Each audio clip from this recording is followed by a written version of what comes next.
Сегодня даже государственные экономисты России признают, что экономика страны находится в стагнации и не растет. В убытке металлургическая, угольная, автомобильная промышленность.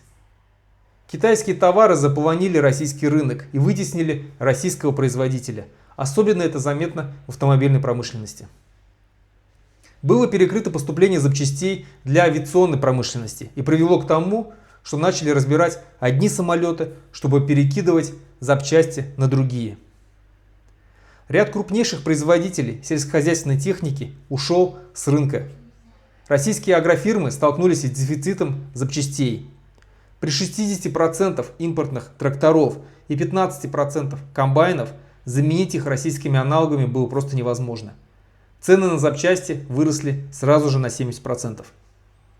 Убытки строительной отрасли России за первые полугодия 2025 года превысили 300 миллиардов рублей.